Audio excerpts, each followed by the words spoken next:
Durante 21 anos, de 1964 a 1985, o Brasil viveu sob uma ditadura militar.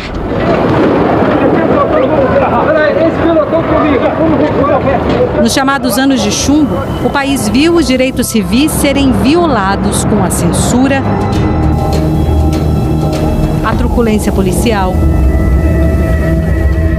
prisões ilegais, tortura e assassinato de presos políticos. No final dos anos 70, o governo de Ernesto Geisel estabeleceu a chamada distensão lenta, gradual e segura do regime. Começava o processo de redemocratização do país. O governo começou a diminuir a repressão política, apesar que ela estava presente ainda. Basta lembrar que no ano seguinte o Vladimir Herzog é assassinado, em 1975, mas o regime quer fazer uma transição política. Já tinha esgotado aquele modelo começado em 64, que já tinha mais de uma década. Então essa distensão, por isso da expressão lenta, gradual, segura, controlada pelo regime, pelo presidente da República, e que passou primeiro pela eleição de 1974. Só tinha dois partidos políticos, é importante lembrar, o bipartidarismo, Arena, partido do governo, MDB, partido da oposição. E nos 22 estados, o MDB venceu em 16. Então foi 16-6 contra a Arena. O governo Geisel, portanto, esse governo de distensão paulatina, mas fecha o Congresso em 1977, né, impõe o chamado pacote de abril. 1/3 do Senado, que seria renovado em 1978, seria renovado 2/3, 1/3 seria indicado indiretamente, foram chamados de senadores biônicos e tal. E essa transição vai ocorrendo, chegando ao governo Figueiredo, em 1979, já numa situação politicamente bastante mais tranquila, né? Os militares, já os últimos governos, né, Geisel, Figueiredo e tal, foram enfraquecendo o poder dos militares, né? E o que detonou realmente o divisor de águas foi a campanha das diretas de 1984. Foi a passagem da ditadura para a democracia, que ainda ia demorar um ano até a posse do primeiro presidente civil, mas ali já eram os estertores Na verdade, a ditadura não foi derrubada, ela caiu de podre. Quando começa o governo Figueiredo, já começava a se vislumbrar. E aí houve uma grande negociação política, né? Uma grande negociação política que foi, digamos, dirigida, teve 3 personagens importantes, foi o Teotônio Vilelas, o doutor Ulisses Guimarães e o presidente Tancredo Neves. O partido do governo, o general Figueiredo, tinha indicado como candidato a presidente o Mário Andreasa, que era um sujeito, tinha uma presença importante, etc. E houve um trabalho por parte do grupo tancredista junto à convenção da Arena, ou do PDS melhor, para que fosse indicado, fosse vitorioso na convenção o Paulo Maluf, porque entendiam que numa disputa no colégio eleitoral era mais fácil para Tancredo Neves ser vitorioso sobre Maluf do que sobre Mário Andreasa. E foi o que aconteceu. Maluf foi escolhido e depois perdeu. O regime militar era um regime autoritário, né? Através do AI-5, ele extinguia com a liberdade das pessoas os direitos individuais. Era impossível que o país, ele, de uma maneira ou de outra, ele transitasse, ficasse nessa direção. Quer dizer, nós precisávamos restabelecer a liberdade, que é o coração da democracia. No início dos anos 80, durante o governo de João Figueiredo, a pressão popular conquistou a eleição direta para governadores. Entre os candidatos estavam importantes líderes caçados e exilados no período da ditadura. Além da revogação do AI-5 e o decreto da anistia, que perdoou os crimes políticos, foi permitida a criação de novos partidos. O MDB virou o PMDB, Partido do Movimento Democrático Brasileiro. A Arena se tornou o PDS, Partido Democrático Social. Surgiram o PT, o Partido dos Trabalhadores, o PDT, Partido Democrático Trabalhista, e o PTB, Partido Trabalhista Brasileiro. Uma das condições importantes que pacificaram ou viabilizaram o sistema de transição foi a lei da anistia. Ou seja, foi uma anistia que atingia não só os militares, como também o pessoal da oposição que tinha trabalhado na luta armada. Eu vejo com restrições, inclusive, essas tentativas depois, já no regime democrático, de mexer na lei da anistia. Porque foi um acordo político importante. E foi um acordo político definitivo para fazer essa transição. A primeira eleição foi em 1982.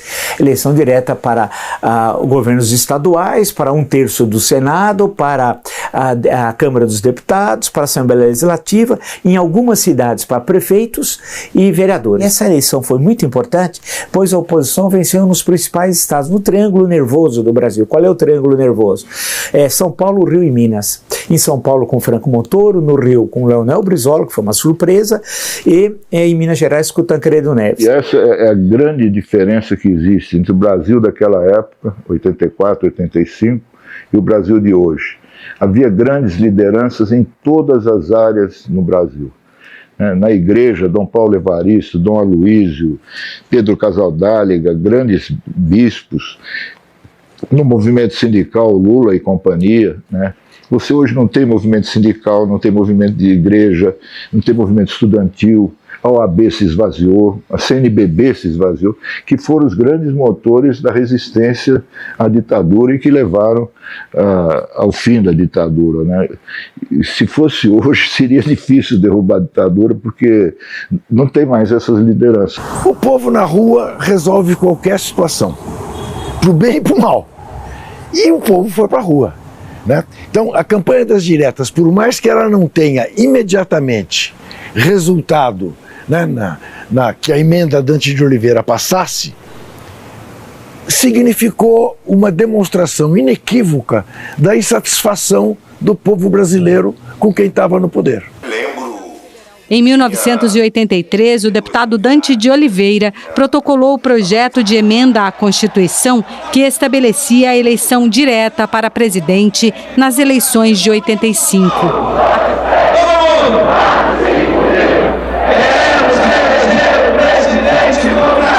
A campanha pelas diretas ganhou as ruas e mobilizou multidões. A luta não será fácil, mas a luta é possível. E nós temos o coração cheio de esperança de que vamos vencer. Veja que coincidência, aí é uma mera coincidência. Eu dirigi a revista Placar, né? E a organização das diretas resolveu botar no Vale do Engabaú um outdoor que era o chamado Placar das Diretas, que a gente ia contabilizando os deputados que se manifestavam a favor das diretas. E era uma maneira de constranger aqueles que não se manifestavam, né, a dar uma declaração para que aparecesse no Placar das Diretas. E nós fomos, Magro, Vlá, o Osmar não está nessa foto? Tá, então, conclamar as pessoas para irem para o ato do Vale do Engabaú. Repita aqui, doutor, repita aqui, se a emenda for aprovada, você...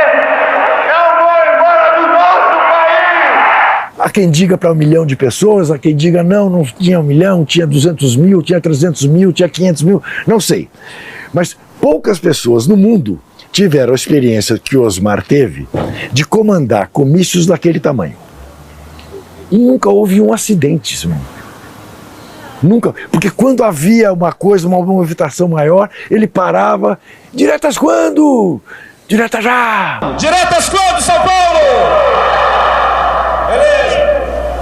Governo neste país só será estável, só poderá existir mesmo como o voto do povo brasileiro.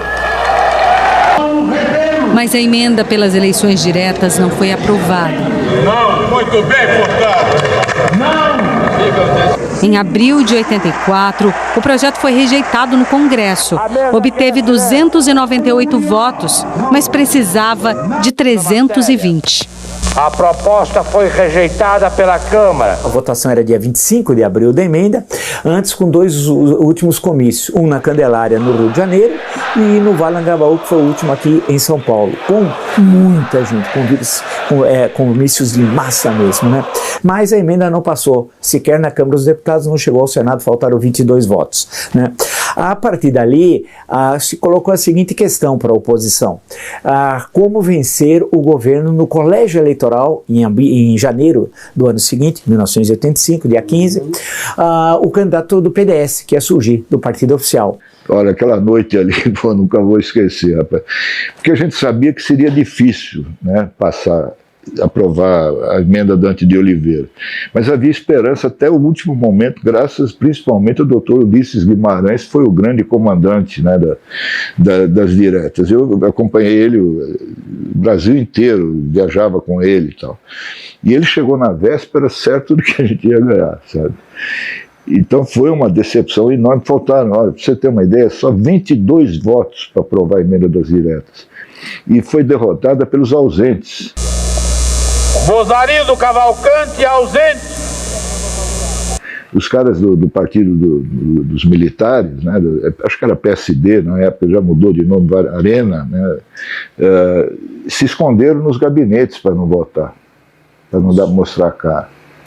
E quando eles saíram dos gabinetes depois da derrota da emenda, teve jornalista, inclusive eu, que deu o pé na bunda de vários parlamentares que saíram, sabe, escondidos do gabinete para ir embora de vergonha. A emenda Dante de Oliveira ela foi importante, porque ela, de certo modo, mobilizou a opinião pública que estava muito desejosa que ela voltasse a exercer o seu direito de escolher o presidente da República. Tanto que eu, como presidente, uma das primeiras coisas que fiz foi mandar ao Congresso o restabelecimento das eleições diretas para presidente da República e em todos os níveis do Brasil.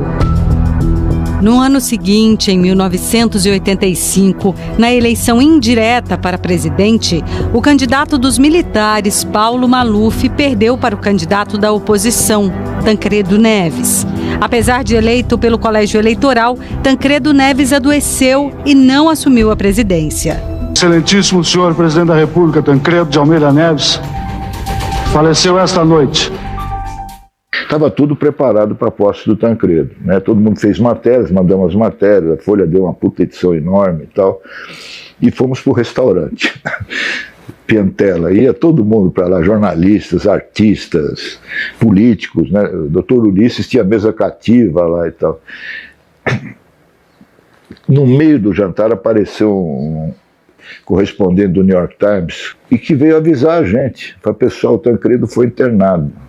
Ninguém acreditou. Acharam, esse gringo tá doido, tá de sacanagem, o cara. Eu, na dúvida, saí correndo, fui pro primeiro orelhão. E aí começou uma guerra por orelhão. Naquela época não tinha celular, não tinha nada, os repórteres todos do Brasil e do mundo. O Tancredo Neves faz uma longa viagem ao exterior, à Europa e aos Estados Unidos, né?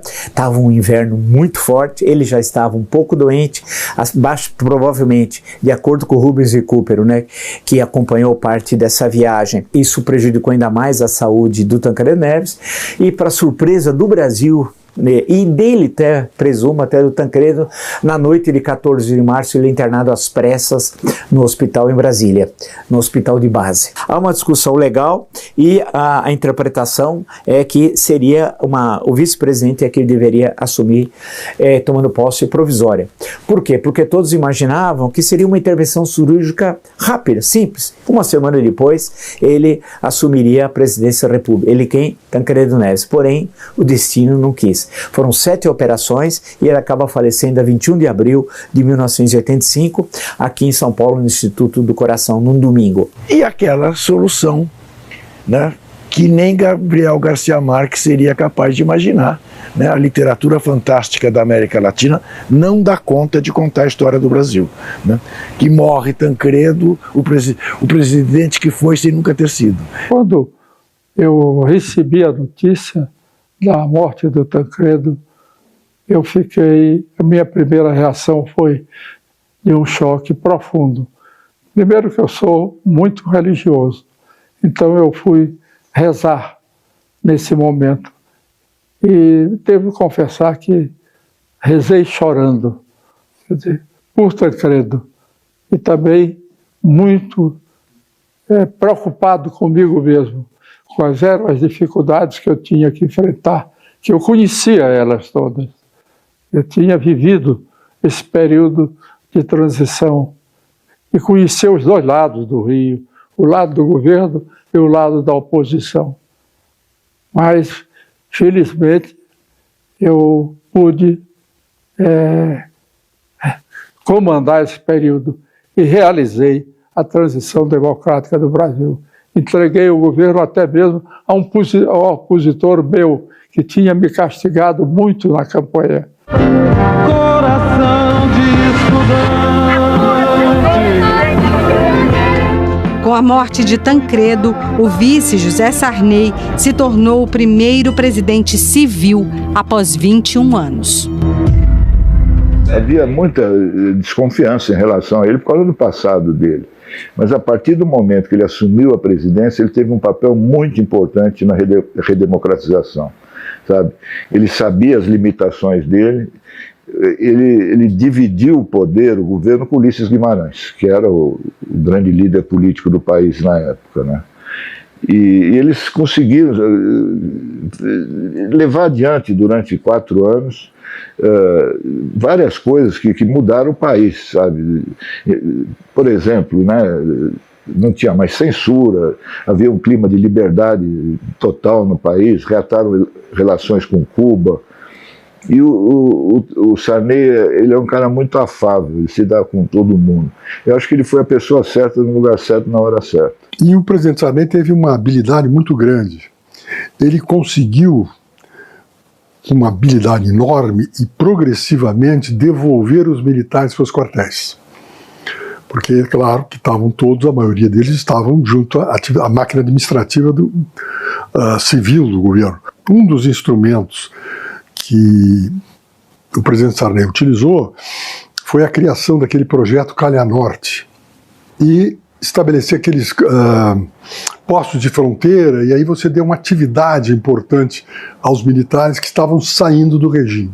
Isso foi importante, a habilidade foi impressionante, é o que a gente deve, inclusive, ao presidente Sarney, foi a tranquilidade do processo de transição. Eu tinha que consolidar a liberdade no país, eu tinha que pacificar a área militar, eu tinha que unir a área civil, porque também tinham resistências dos autênticos à minha presença no governo, né?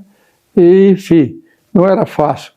Nós tivemos momentos extraordinários também da economia, como durante o Plano Cruzado, enfim. E todo mundo tinha... Eu enfrentei 12 mil greves. Você vê como era a panela fervendo, né? Das aspirações com a síndrome do já. Que, vamos fazer isso já. Temos que resolver a economia já. Temos que fazer isso já. Quando, na realidade, nós tínhamos que restabelecer a liberdade, em primeiro lugar. Ela tem um poder criativo. A economia do país sofria com a inflação em alta. Começava a era dos planos econômicos. Após o fracasso do Plano Cruzado em 1986, a inflação voltou a disparar e o governo Sarney teve que tomar novas medidas com o Plano Bresser e o Plano Verão. Houve congelamento de preços, aumento de juros, a desvalorização do cruzado, a moeda da época, e a implantação do novo cruzado. Primeira vez um plano de estabilização que congelava preços, congelava salários. É possível ser congelado e eterno preços e salários. Isso não existe numa economia capitalista, né? A questão que não houve, porque mexer outra vez na questão dos preços diminuiria a popularidade do presidente da República. Então, o governo empurrou até novembro, até as eleições, a questão de rever o plano cruzado. E por quê? Começou a aparecer um tal de ágio. O ágio era o sobrepreço, especialmente sobre a carne. O primeiro ministério do José Sarney não era dele, era do Tancredo Neves e todos os acordos políticos que tinham sido realizados para vencer o colégio eleitoral. O acordo da Aliança Democrática, da chapa Tancredo Neves e José Sarney, passava por alguns pontos fundamentais. 1. O mandato do presidente de 4 anos. 2. O próximo presidente seria eleito diretamente. Ou seja, a eleição deles, como disse o Tancredo no seu discurso, era a última.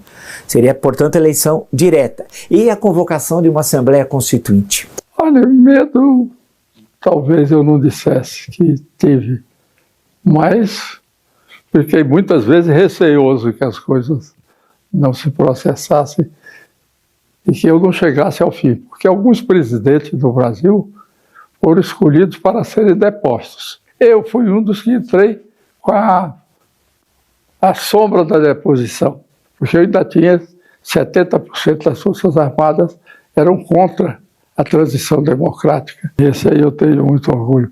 A democracia não morreu nas minhas mãos. Em fevereiro de 1987, foi instalada no Congresso Nacional a Assembleia Nacional Constituinte, composta por políticos eleitos pelo voto direto. Foram 20 meses de debates para elaborar a nova Constituição. Entre as principais lideranças estavam Ulisses Guimarães, que se tornou um símbolo da redemocratização, Mário Covas, Bernardo Cabral e Nelson Jobim. Fui preparado. E estudei também as constituições brasileiras, todas. E as constituições também de outras partes do mundo. Quando eu cheguei em Brasília, eu fui na casa do Dr. Ulisses, e naquela época o Dr. Ulisses estava preocupado de como instalar a Constituinte, né? E aí foi um momento curioso, porque ele falava com a gente percebia que ele não estava falando com a gente, ele estava usando a gente para tentar raciocinar. E eu fiz umas intervenções, digamos, históricas, no sentido da história brasileira. E aí ele ficou impressionado com aquilo e aí me diz, olha, você tem que se reunir com o líder do PMDB na época, era Pimenta da Veiga. E aí começou. E aí eu acabei entrando naquele processo. Declaro promulgada. Em 5 de outubro de 1988, a nova Constituição brasileira foi ratificada por deputados e senadores. O documento da liberdade, da dignidade, da democracia, da justiça social do Brasil. Que Deus nos ajude que isto se cumpra. Foi um dia de festa para a democracia, com a aprovação da chamada Constituição Cidadã. A nova Carta Magna garantiu o voto para todos os brasileiros maiores de idade. O voto direto para presidente da República, além de direitos como a liberdade de expressão, a liberdade de associação, o direito à saúde, educação e segurança, condenação do racismo e de manifestações contra o Estado Democrático de Direito. Este é o fim da festa da promulgação da nova Constituição brasileira. O deputado Ulisses Guimarães convidou mais de 250 pessoas para este jantar. Sem Constituição, eu achava que não havia transição. E disse a Ulisses que nós íamos fazer a Constituição logo. Eu assumi em março, já em agosto eu convocava a Constituinte. Até hoje eu me emociono, me lembrando daquele momento. Fui o garantidor da Constituinte e nós conseguimos promulgar. Tivemos tantas dificuldades para aquele momento. Sabe Deus o que nós guardamos nas nossas almas pelas dificuldades que tivemos para fazer a transição democrática. Nós tivemos 1891, 1934, 1937, 1946, 1967 e a emenda constitucional número 1 de 69, que na prática é como se fosse uma nova Constituição. A Constituição de 88, ela é a Constituição mais democrática, ela é fundamental para a nossa história. Nós podemos falar que vivemos plenamente numa democracia a partir do dia da sua promulgação, 5 de outubro de 88, né? Pelos fundamentos, pela estrutura que ela constrói institucional no país. Ela é fundamental para a história recente do Brasil. E aí coloca a questão da eleição, que seria realizada a eleição direta em 1989. E os direitos e garantias individuais no Brasil sempre estavam mais ou menos no meio das constituições, lá pelo artigo 100 e poucos, etc. Aí o Fernando Henrique disse assim, olha, vamos fazer o seguinte, vamos colocar os direitos e garantias individuais na frente por uma razão política, qual seja. Ali você votaria, digamos, a amplitude dos direitos. E com a votação, a aprovação que se fizesse daquelas matérias, as matérias a serem discutidas, onde haveria grande discussão e houve, que era a ordem econômica e a ordem social, que era lá adiante, poderia as decisões tomadas anteriormente prejudicar certas discussões. Essa foi a razão que se botou na frente. Alguns fizeram elogios, dizendo que aquilo importava, que a Constituição brasileira estava respeitando os direitos e garantias individuais, que era uma forma de mostrar o seu compromisso. Não foi nada disso. Foi uma inversão técnica. Os ventos da liberdade que foram plantados naquele tempo, eles semearam. E nós atravessamos 2 impeachment, atravessamos o problema que tivemos naquele janeiro do passado e todos os problemas que o Brasil teve. Nós conseguimos atravessar e chegamos hoje a essa data. E eu, como tendo a oportunidade de conduzir o processo como presidente da República naquele tempo, me sinto profundamente reconfortado e reconciliado comigo mesmo e com a história do Brasil. Prometo defender, observar as leis, sustentar a união e a independência do Brasil. Os candidatos estão lá, alguns eram conhecidos, o Paulo Maluf se lança candidato outra vez, Ulisses Guimarães, Aureliano Chaves, Mário Covas e pessoas novas. O Lula é uma das figuras novas, Fernando Gabeira e a figura de Fernando Collor, governador de Alagoas.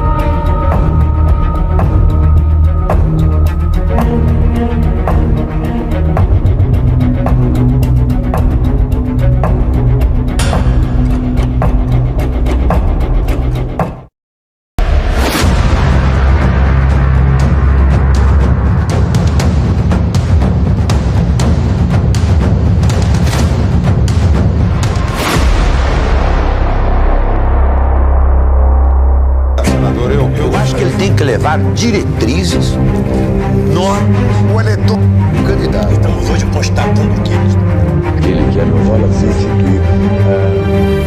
Em 1989, o Brasil foi às urnas nas primeiras eleições diretas para presidente após o fim da ditadura e a promulgação da nova Constituição. 22 candidatos disputaram o primeiro turno.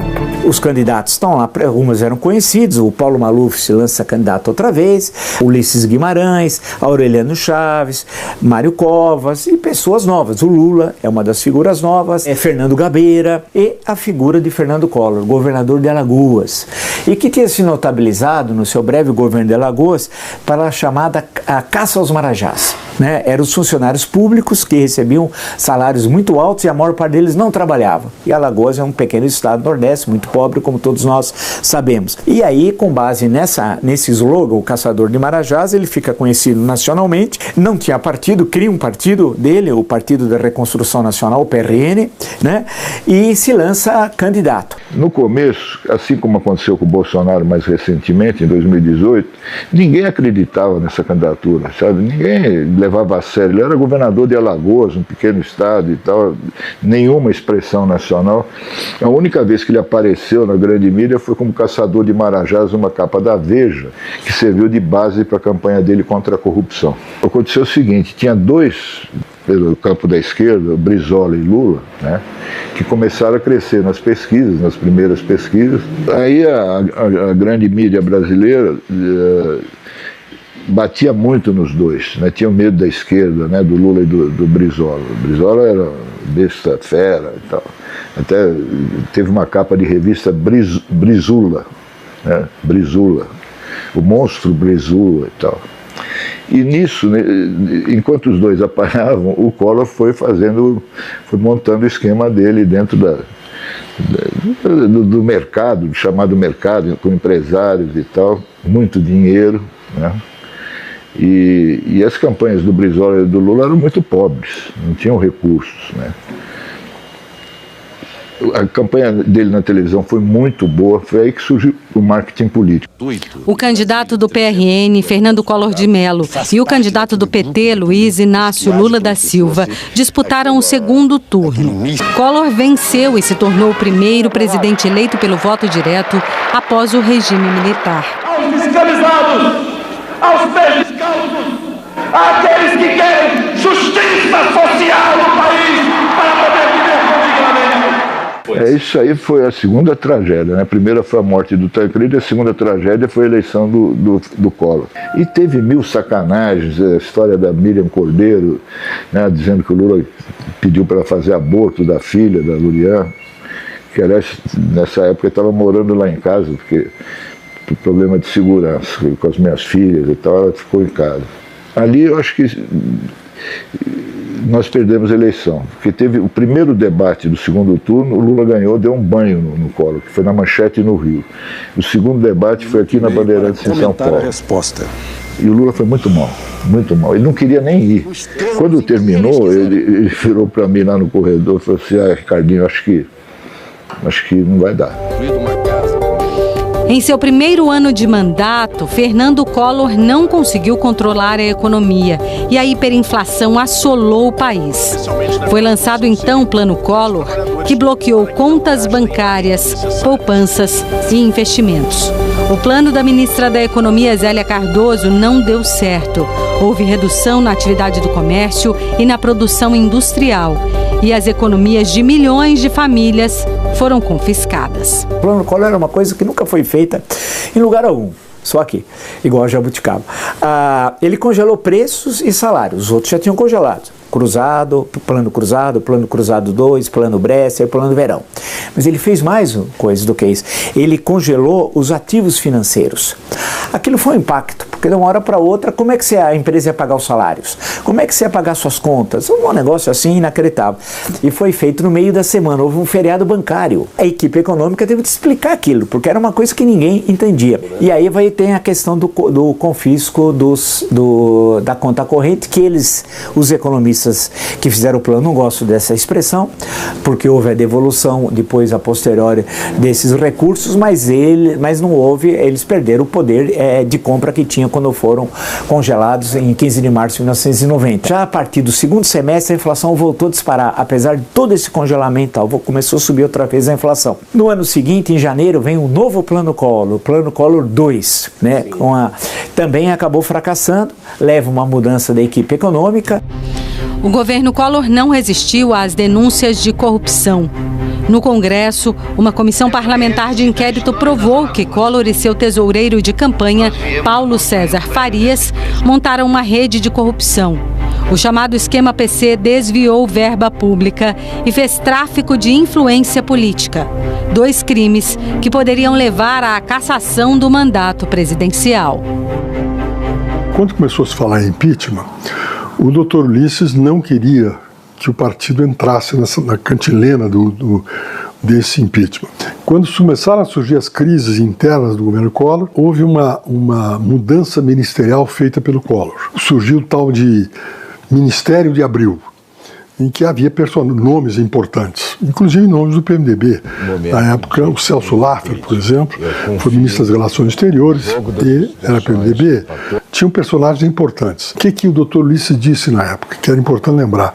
Diz, olha, nós vamos começar esse processo contra o presidente Collor, e se a Câmara recebe a denúncia, o presidente é afastado. E aí assume o vice. Mas antes de ser afastado, e mesmo depois de ser afastado, nós temos que garantir a governabilidade. E aí o compromisso era apoiar o ministério, esse de Abril. Ninguém imaginava que em maio de 1992, na revista Veja, o irmão dele, Pedro Collor, que ninguém conhecia, desse uma entrevista bombástica contra o Collor. Deu 2 no mês de maio. A primeira foi um impacto e a segunda foi Pedro Collor conta tudo. Aí criou-se uma CPI, uma comissão parlamentar de inquérito mista, com deputados e senadores. Mas todo mundo diz, e o próprio Dr. Ulisses Guimarães sempre disse isso, uma CPI a gente sabe como começa, mas ninguém sabe como termina. E o que aconteceu é que aquela CPI começou a ouvir todas as denúncias. E aí as denúncias foram se avolumando, até o momento que apareceu um motorista, o Heriberto. O Heriberto mostra que pagava contas pessoais da primeira-dama, a dona Rosane Collor, com contas de fantasmas, que não eram verdadeiras. E a partir dali, mostrou alguns cheques, que supostamente eram dados pela secretária do presidente Collor, secretária pessoal, para pagar contas pessoais da primeira-dama. Aquilo abriu-se à época um escândalo, Eram valores pequenos, hoje seria considerado gorjeta, mas à época foi um grande escândalo e aquilo levou à abertura de um processo de impeachment solicitado pela ABI e pela OAB, que entregaram formalmente ao Ibsen Pinheiro, presidente da Câmara dos Deputados, o pedido de impeachment. Vamos inundar este Brasil de verde e amarelo. Collor ainda tentou fazer um apelo para que os apoiadores saíssem às ruas vestidos de verde e amarelo. Mostrar as cores que balançam o nosso coração, que são o verde, amarelo, azul e branco. Mas houve um efeito contrário. Surgiu o movimento dos caras pintadas, que tomou as ruas do país para pedir o afastamento do presidente. Em 29 de dezembro de 1992, o Senado aprovou o impeachment de Collor por 76 votos a favor e 2 contra. Collor ainda tentou renunciar, mas seus direitos políticos foram cassados por 8 anos. Com o afastamento de Collor, começava o governo do vice, Itamar Franco, agora o novo presidente do Brasil. O nosso objetivo é o do desenvolvimento em bases seguras, com a criação de empregos remunerados, com justiça, de tal maneira que todos os brasileiros se orgulhem do Brasil e se disponham a defender a sua soberania. Eu me lembro, quando ele montou o governo dele, antes de ele assumir no lugar do Collor, teve uma reunião em Brasília, na casa do vice-presidente, no Jaburu. Eu fui com o Lula. E aí ele convidou os presidentes dos partidos para montar o ministério, né? Eu me lembro que o Lula sugeriu o José Serra para ministro da Fazenda, né? Aí o Itamar falou, não, esse não, esse vai querer mandar no meu lugar. Mas era nessa base. Aí o Itamar queria alguém do PT, né, para formar uma frente, né? Aí o Lula falou, não, o PT não vai participar do governo, tal, o governo do Collor, não vamos entrar. O período de 92 a 95 foi marcado pelo sucesso do Plano Real, o plano econômico montado por Fernando Henrique Cardoso e sua equipe. E a inflação chegando a 4 dígitos por ano, é uma loucura, 4 dígitos. E aí como resolver essa questão? E aí ele teve vários ministros da Fazenda, passou um rápido, passou o segundo rápido, passou o terceiro, aí veio a surpresa da indicação de Fernando Henrique Cardoso, que era o ministro das Relações Exteriores, foi indicado o ministro da Fazenda, aí veio o Plano Real. O Plano Real, que começou a ser construído nesse momento, ele é revolucionário, é caso de prêmio Nobel da Economia sem exagero. Ele consegue enfrentar e derrotar a inflação de forma radical. Não houve nenhum congelamento de preços, salários, de ativos financeiros, nada disso. Eu acho que se comete uma injustiça com o Itamar, na República do Pão de Queijo.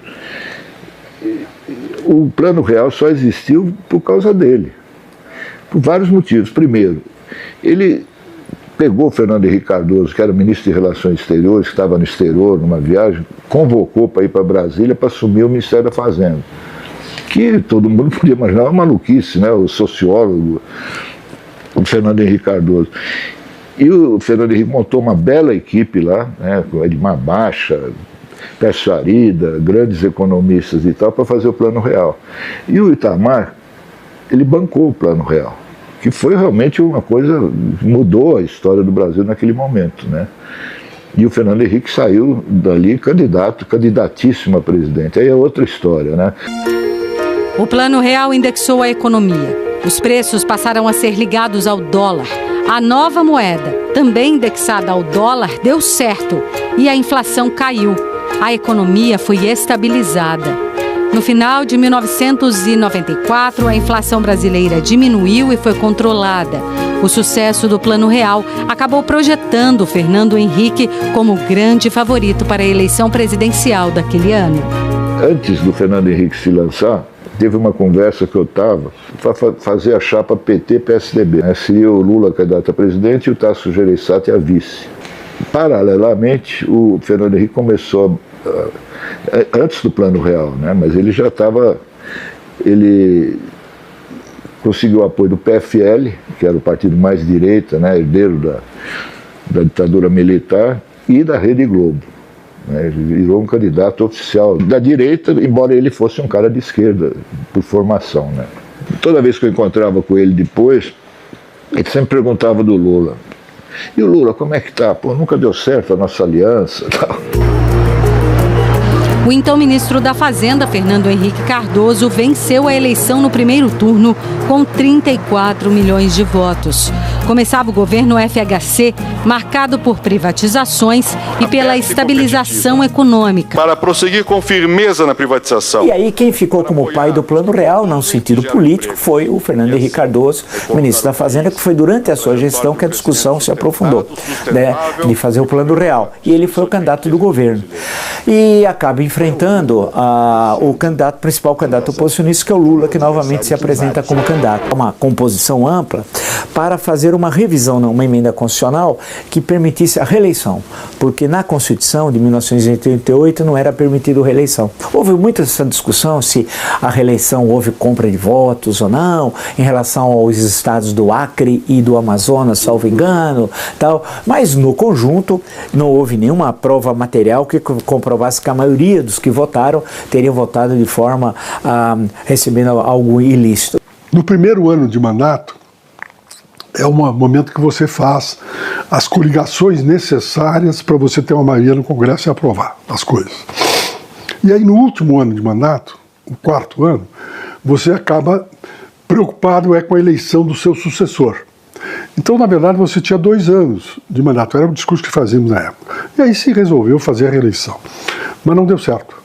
Realmente não deu certo, não tanto para presidente da República, mas o fato é que as eleições se estabeleceram também para as prefeituras e ou seja, universalizou-se a reeleição. O Fernando Henrique conseguiu, né, depois ele se arrependeu, mais tarde ele falou isso, a reeleição, que não tinha reeleição no Brasil, né? E o segundo mandato dele foi bem pior que o primeiro. Por isso que ele se arrepende de ter. E hoje, se você for falar com ele, ele não defende a reeleição, ele é contra. 4 anos depois, em 98, Fernando Henrique foi reeleito presidente de novo contra Lula. E no primeiro turno. No segundo mandato, o governo FHC foi afetado com uma crise energética. Chamada de crise do apagão, causou um racionamento severo de energia, afetou o PIB e a popularidade do presidente. O custo de vida subiu com a tentativa frustrada da desvalorização controlada do real. Só que aí as condições eram mais complicadas, porque houve uma crise internacional econômica na Rússia, depois houve uma crise no sudeste também da Ásia, e aquilo acabou atingindo a economia brasileira, que ainda estava muito fragilizada.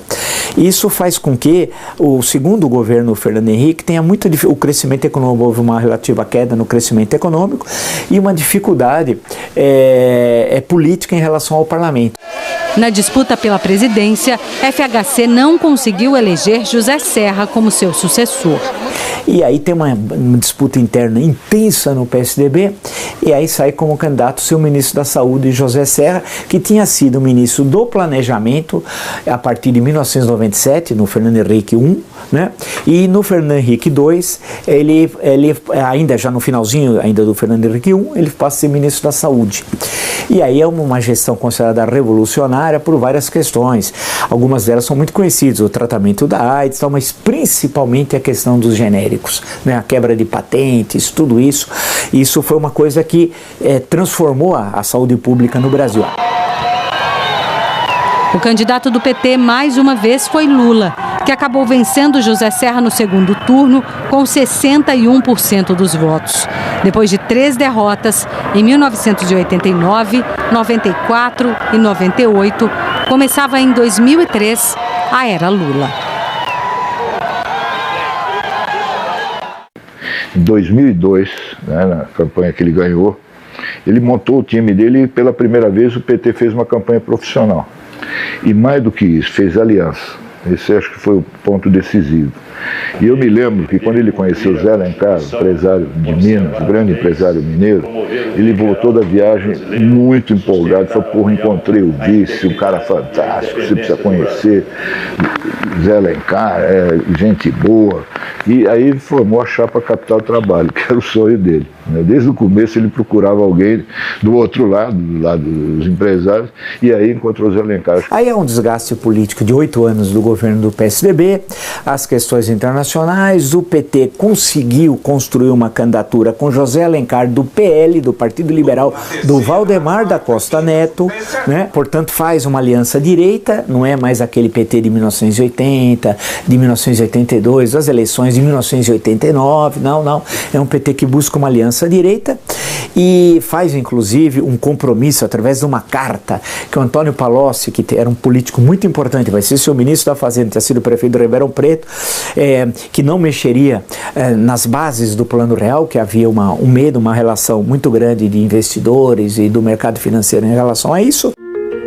Havia um receio no mercado financeiro, mas o governo petista conseguiu turbinar o crescimento econômico do país. O desemprego caiu, o produto interno bruto teve um crescimento médio de 4% ao ano. O Brasil figurava entre as maiores economias do mundo. O país melhorou muito com responsabilidade fiscal, cresceu, teve paz política durante o governo dele, mas no final a economia já não estava legal. E ao contrário do Fernando Henrique, que teve um bom primeiro mandato e um segundo mandato mais fraco, o Lula teve um primeiro mandato muito complicado. Era a primeira vez que um operário governava o país. Não tinha maioria no Congresso, tinha uma bancada muito pequena. Tal.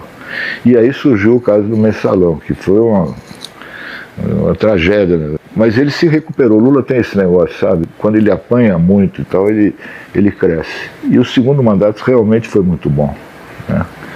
Tanto é que ele elegeu a sucessora dele, em larga margem, em cima do Zé Serra de novo, né? A Dilma Rousseff. E deixou o governo com mais 80% de aprovação. A democracia, naquele momento, no final do governo Lula, estava consolidada, né? Com os 8 anos do Fernando Henrique e os 8 anos do Lula.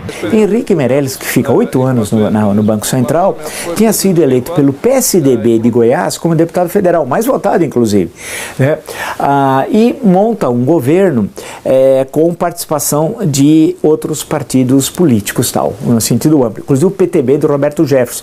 Nesse momento havia uma proximidade muito grande do Lula com o Roberto Jefferson, tanto que vai ter uma crise em 2005. Apesar da economia em alta, a credibilidade do governo Lula foi abalada por denúncias de corrupção, principalmente no chamado escândalo do Mensalão em 2005. O governo foi acusado de comprar parlamentares com Caixa 2 para garantir apoio no Congresso.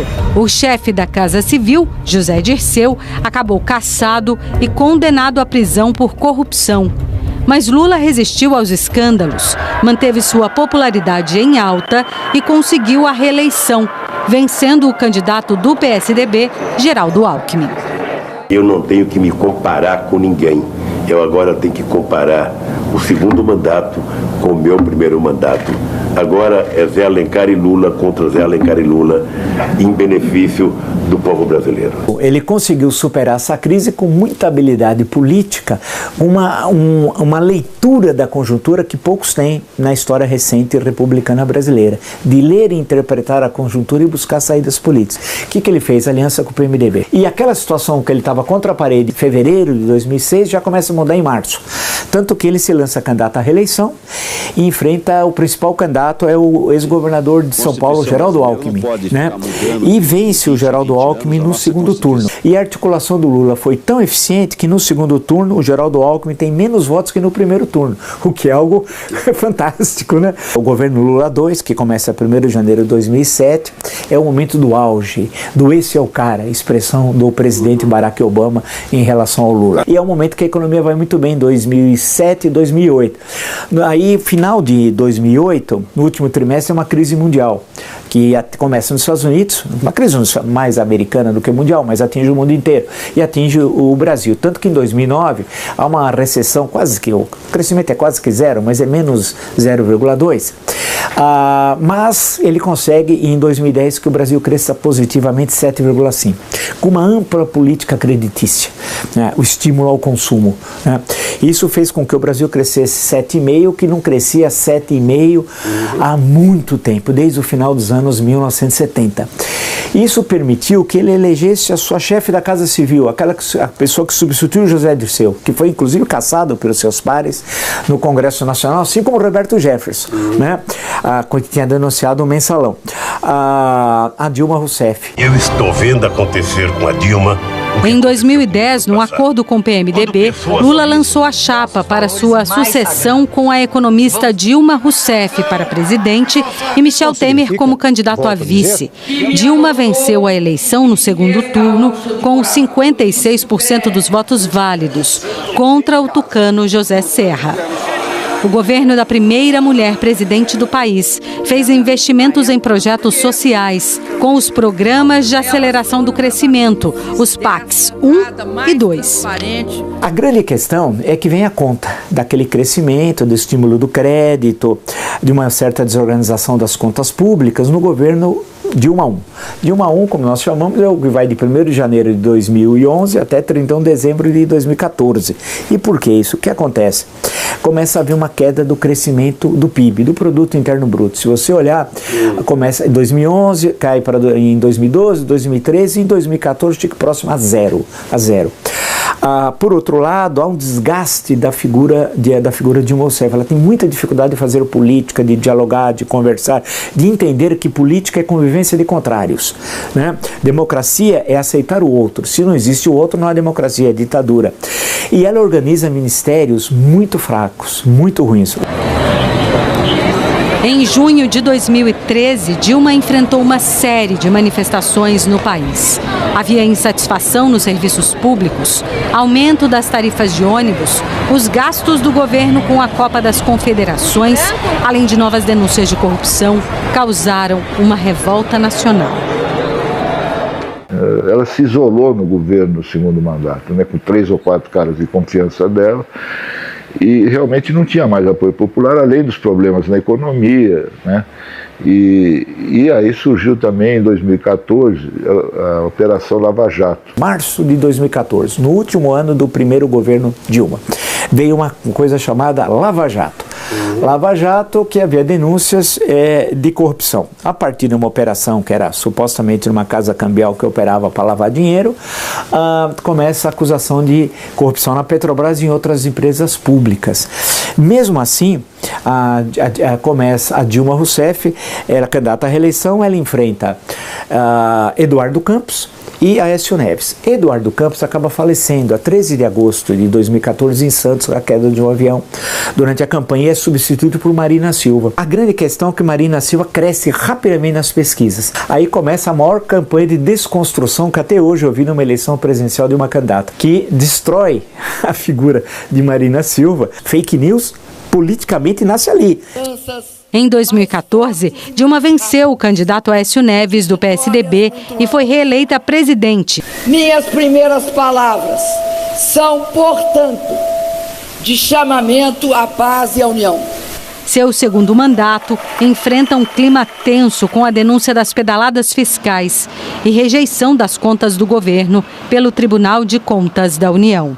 Seja contra quem quer. Ela começa o seu segundo governo em 2015 muito enfraquecida. E aí começa as primeiras manifestações grandes pelo impeachment de Dilma Rousseff.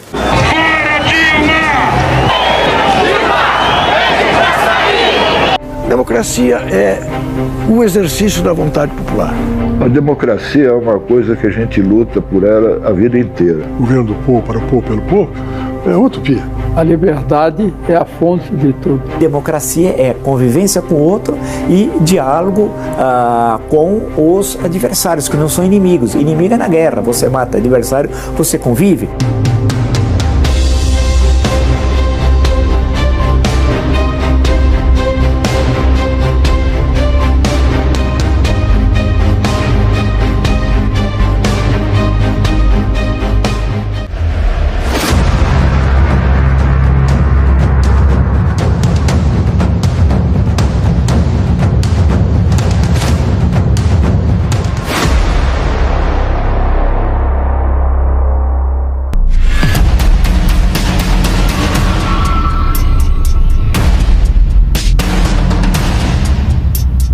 Nos anos Dilma, aconteceu grande parte da Operação Lava Jato.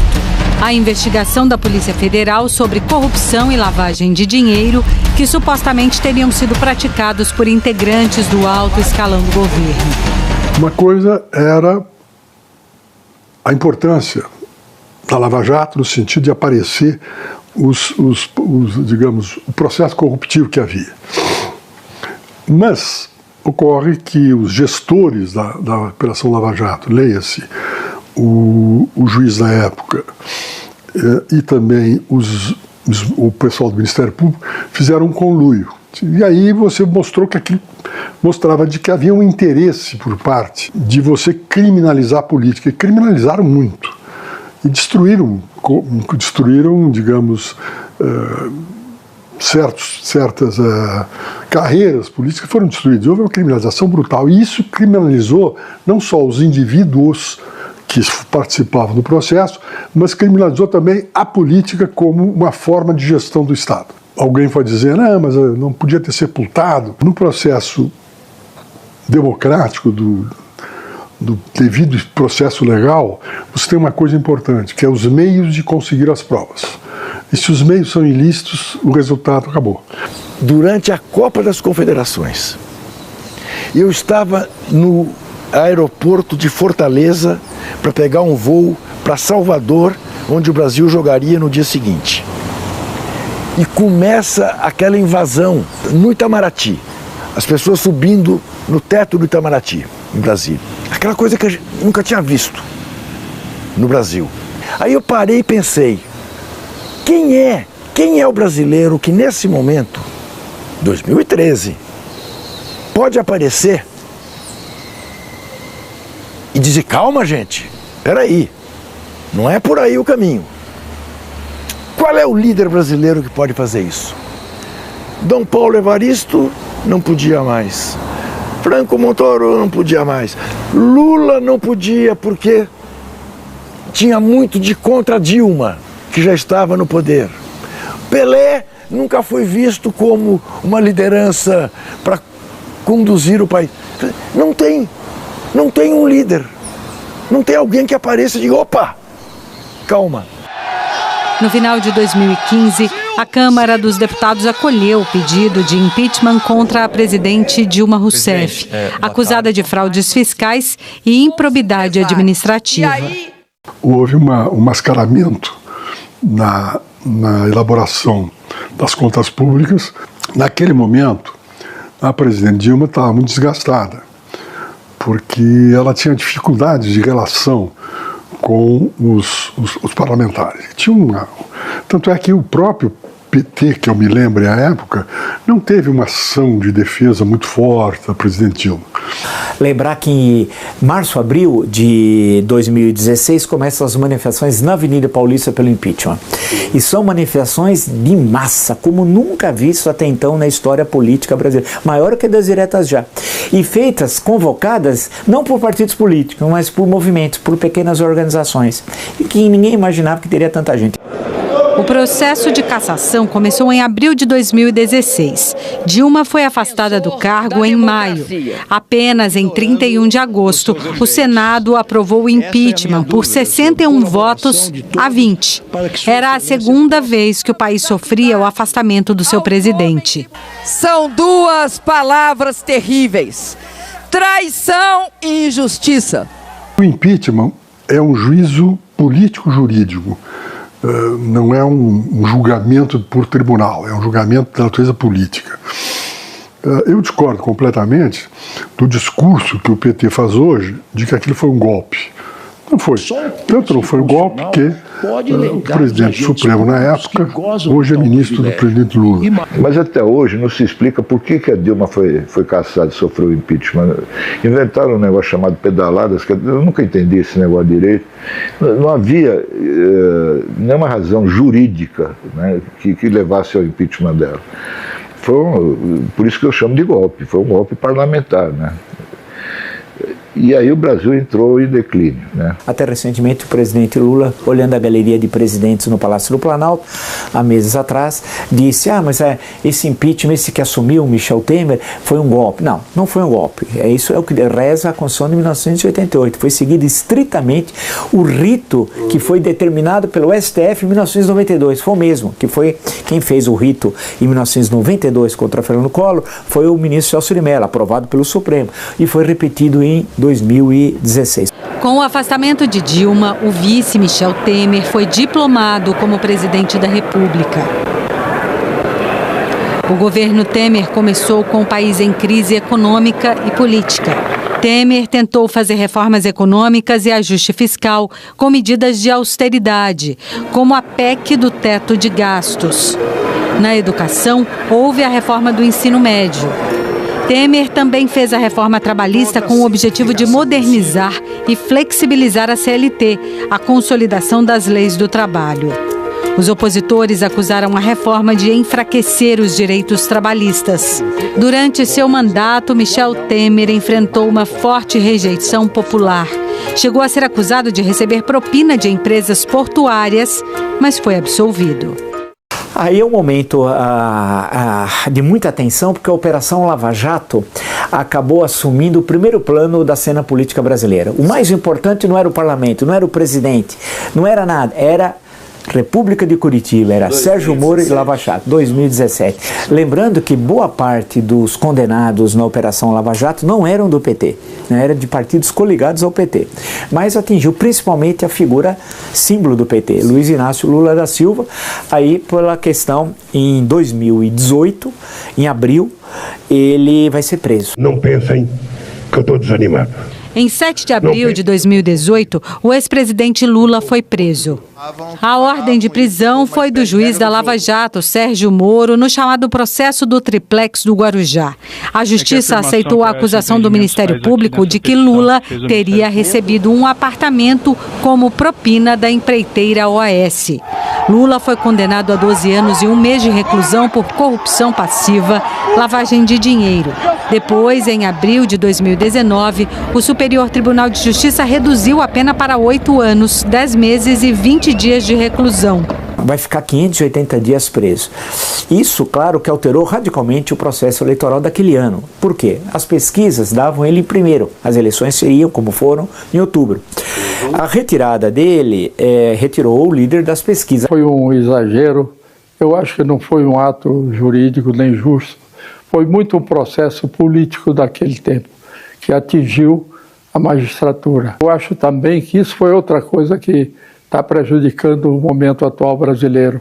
Quer dizer, nós temos um processo de judicialização da política e politização da justiça. Com um discurso anti-esquerda, voltado para a segurança pública e com forte apelo conservador, Jair Bolsonaro foi eleito presidente em 2018, com 55% dos votos válidos. Ele venceu o candidato do PT, Fernando Haddad.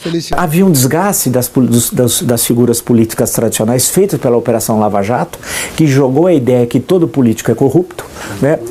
E o Jair Bolsonaro, apesar de 30 anos como parlamentar, 2 anos na Câmara dos Deputados, 28 na Câmara dos Deputados, perdão, 2 anos na Câmara dos Vereadores, aparecia como antipolítica, apesar dos 30 anos. E isso favoreceu também, né? Mas teve um outro fator determinante que pode explicar a ascensão do Jair Bolsonaro, o atentado que ocorreu em Juiz de Fora. Ainda no primeiro ano do mandato, o novo presidente conseguiu aprovar a reforma da Previdência, que aumentou o tempo de contribuição para a aposentadoria e instituiu o pagamento do 13º salário para beneficiários do Bolsa Família.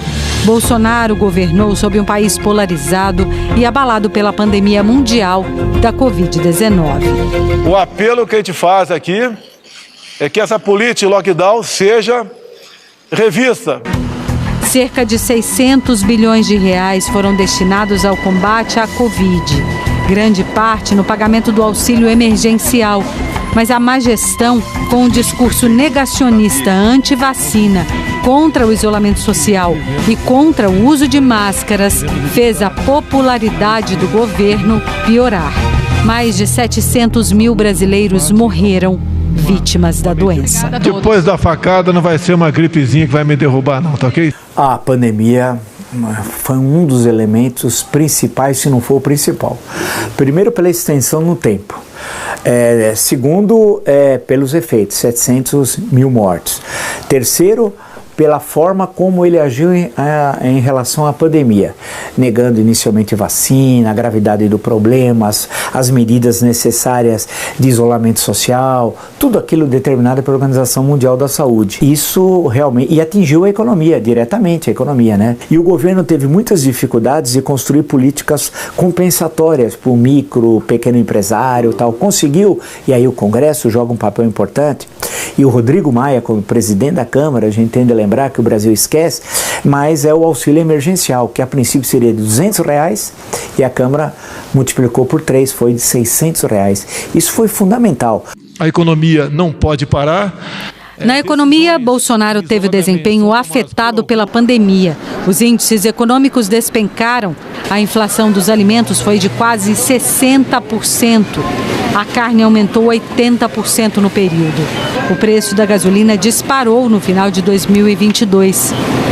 Novamente cria o Ministério da Economia, funde vários ministérios econômicos num só e designa o Paulo Guedes, que até então tinha sido o guru econômico do Luciano Huck, que chegou a ser uma espécie de pré-pré, vamos chamar assim, candidato a presidente. Com a não candidatura do Luciano Huck, isso o próprio Paulo Guedes afirma, ele passou então, foi convidado pelo então candidato Jair Bolsonaro e acaba depois assumindo como ministro da Economia, e era tão genial que todos os problemas podiam passar por ele. O presidente eleito, Jair Bolsonaro, o designou como Poço de Ipiranga.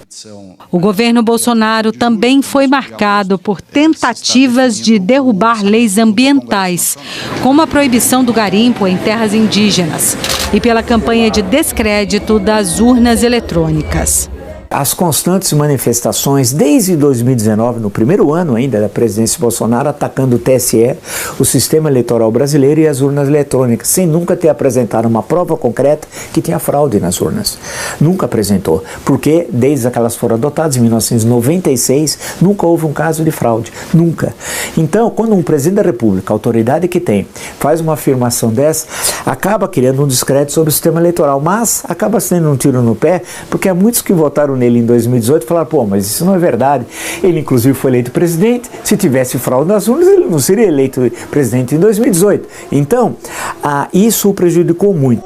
Jair Bolsonaro participou de atos antidemocráticos que pediam o fechamento do STF e do Congresso.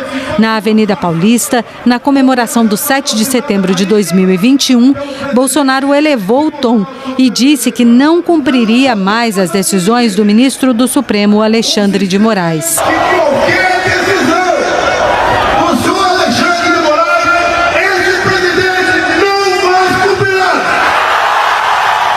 Os ataques ao Supremo Tribunal Federal, constantes, especialmente a figura do ministro Alexandre de Moraes, e as manifestações em 2021, por exemplo, em Brasília, no 7 de setembro, em São Paulo, à tarde na Avenida Paulista, também foi muito ruim. O extremismo também em determinadas questões, extremismo político, também acabou prejudicando a presidência Bolsonaro. E aí, como reflexo da figura do Donald Trump nos Estados Unidos, né, e do extremismo que vem da Europa Oriental, e um pouco presente aqui no Brasil, de uma figura hoje já falecida, Olavo de Carvalho, que era uma espécie de propagador desse extremismo e que foi muito eficaz através das redes sociais. A direita, no tempo que eu fazia política, era oculto o negócio de direita. Ninguém era da direita, todo mundo era de esquerda. Lembra-se disso? Todos são de esquerda, são centro-esquerda, não sei o quê, mas não se falava em direita.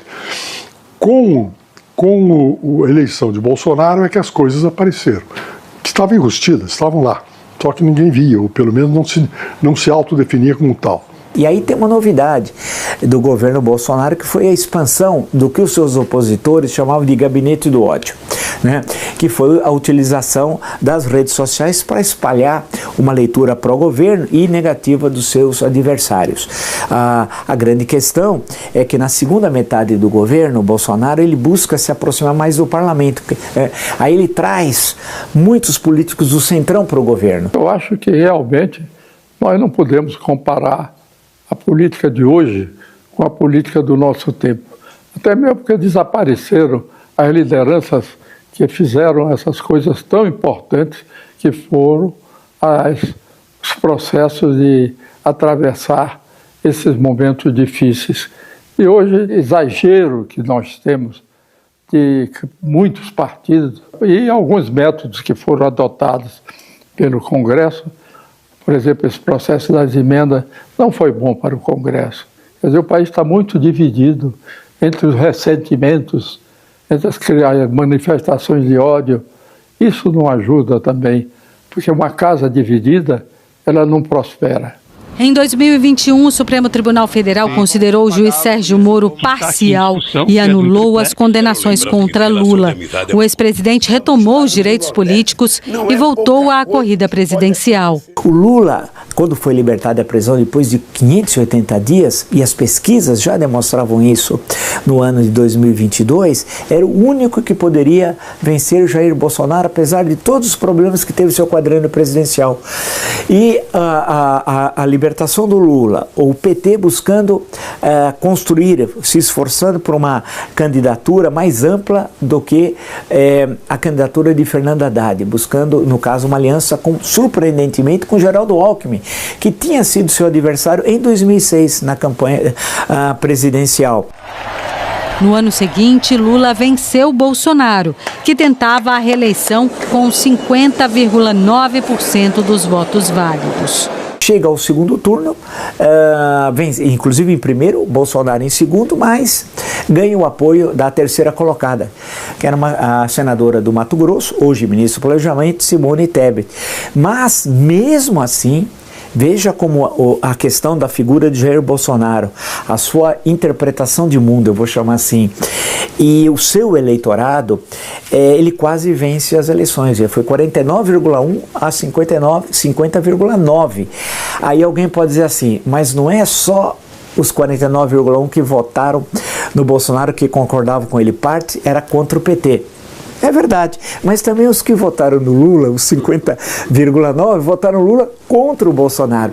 Esse é um problema que o Brasil tem já há alguns anos, se mantém, que é essa polarização, que ela é ruim para a democracia, para as liberdades, para a política brasileira, para o Estado Democrático de Direito, porque grande parte dessa polarização é despolitizada. Não há política, então é na base do panfletarismo, na base de espalhar um contra o outro acusações que nem sempre se sustentem em fatos. No último dia do seu mandato, Jair Bolsonaro foi para os Estados Unidos. Na posse de Lula, em 1º de janeiro de 2023, Bolsonaro não participou da cerimônia para passar a faixa presidencial. Ai, a viatura da polícia! A derrota nas urnas fez os apoiadores de Bolsonaro irem às ruas. E acampamentos em frente a quartéis se espalharam pelo país. Os manifestantes pediam a anulação das eleições. A principal reivindicação era uma intervenção militar para um golpe de Estado. Um forte esquema de segurança garantiu a posse de Lula. Mas uma semana depois, no dia 8 de janeiro, milhares de apoiadores de Bolsonaro invadiram e depredaram as sedes dos 3 poderes em Brasília. Quebraram aqui tudo já. O ato teve apoio de parte das forças de segurança, empresários, pecuaristas e políticos radicais. Até o início deste ano, pelo menos 371 pessoas foram condenadas pelos atos antidemocráticos. No ano em que a redemocratização completa 40 anos, o Brasil tem um capítulo inédito na sua história política. Pela primeira vez, um ex-presidente é acusado de tentativa de golpe de Estado. Denunciado pela Procuradoria-Geral da República, Jair Bolsonaro alega perseguição política e diz que nunca compactuou com qualquer tentativa de romper a ordem democrática do país. Da minha parte, nunca houve discussão de golpe. Se alguém viesse discutir golpe comigo, eu ia falar, tá tudo bem, e o after day? E o dia seguinte, como é que fica? Como é que fica o mundo perante a nós?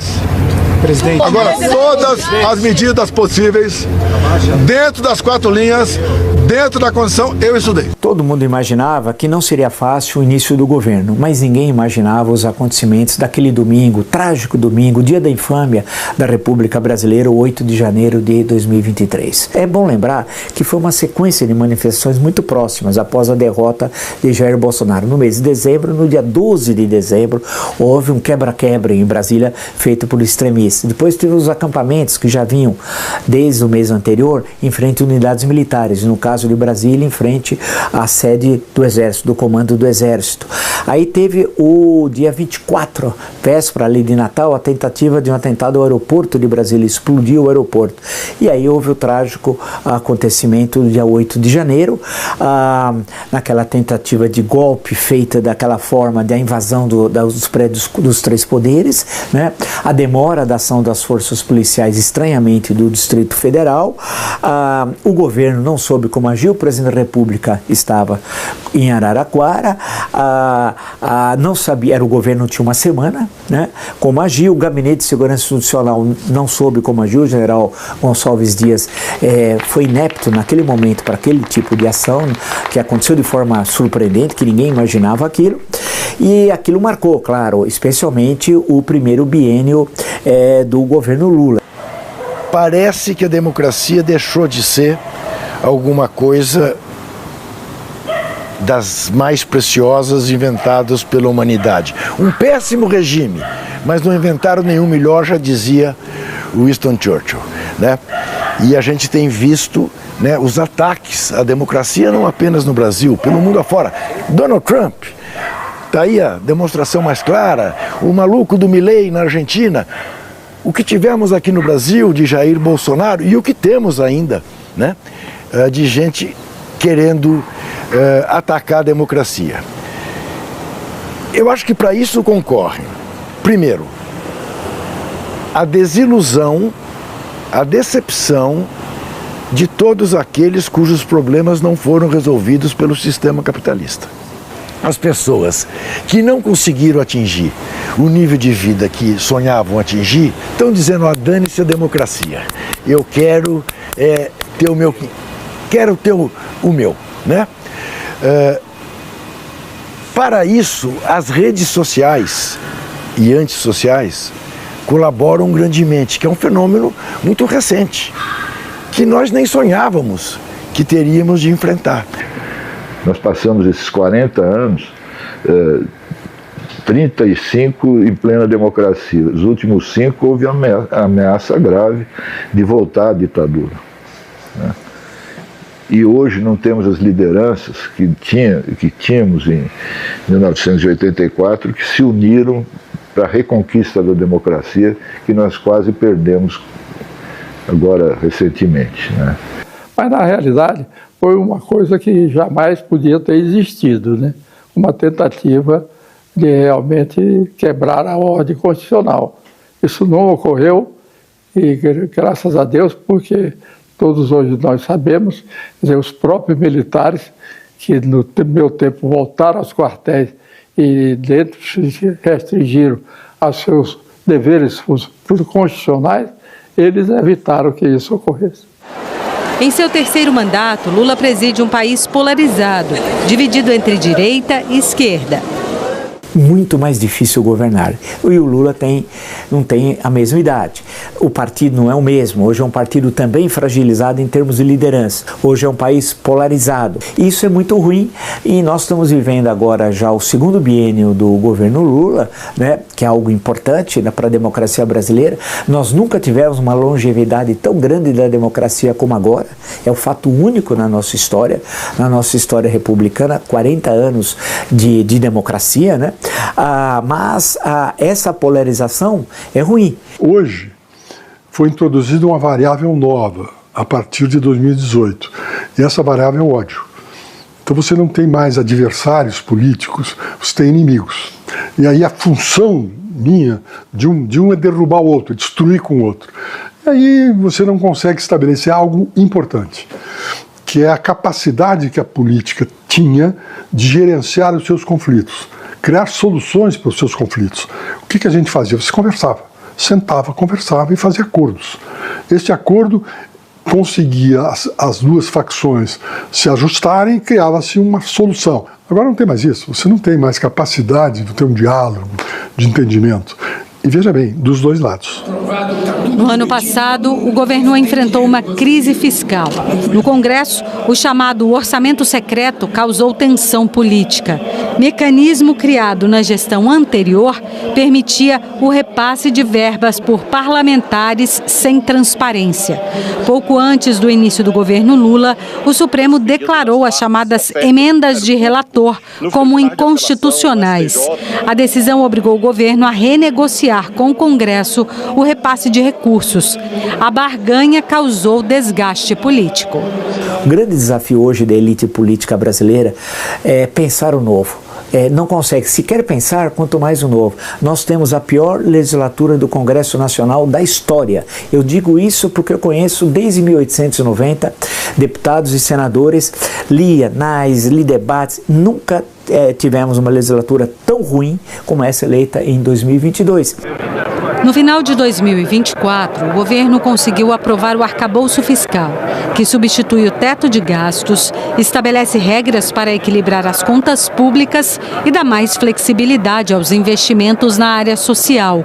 A reforma tributária também foi aprovada no Congresso e segue em fase de regulamentação.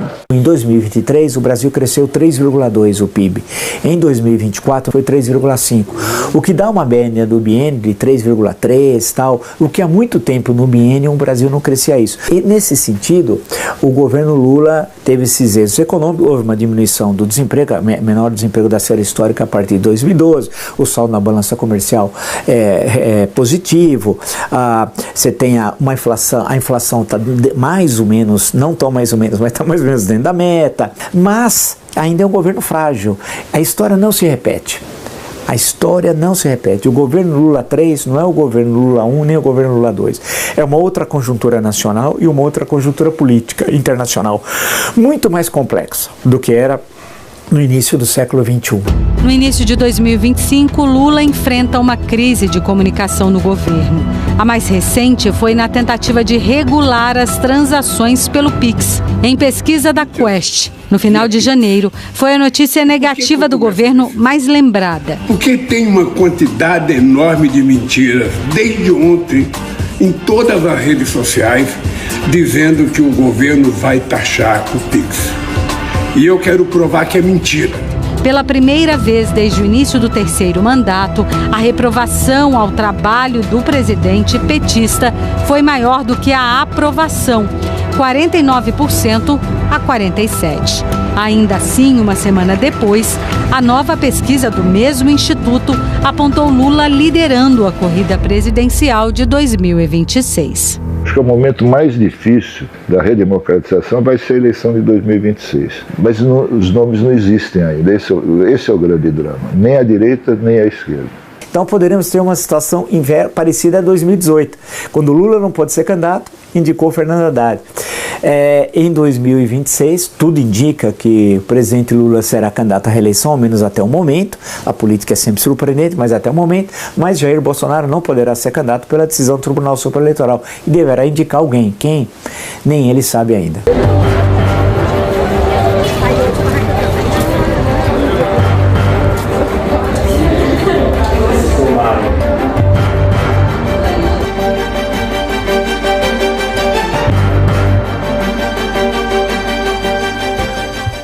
Democracia é o exercício da vontade popular. A democracia é uma coisa que a gente luta por ela a vida inteira, né? A democracia nunca está conquistada, né? A gente está vendo agora nos Estados Unidos, a maior democracia do mundo está ameaçada. Se você definir a democracia com essas palavras retóricas, governo do povo, para o povo, pelo povo, é uma utopia.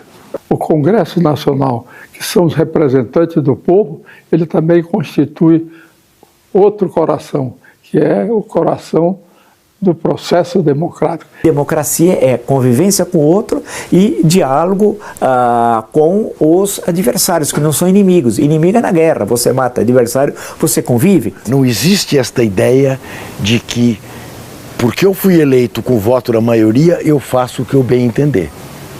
Não existe isso. O processo democrático são o cumprimento de determinadas regras que levem àquilo que se chama liberdade. A liberdade é a fonte de tudo. É o coração da democracia. O grande bem da humanidade é a democracia, é a liberdade, sabe? É a solidariedade, é você construir um país melhor para viver para todos. Essa dificuldade de conviver com o outro, com a diversidade, que é a essência da política. Então é um problema que vai ter de ser resolvido em algum momento, e será. A política é assim, né? Igual a tempestade. A tempestade chega uma hora que passa. Na política também as tempestades políticas passam. O documento da liberdade, da dignidade, da democracia, da justiça social do Brasil. Que Deus nos ajude que isto se cumpra.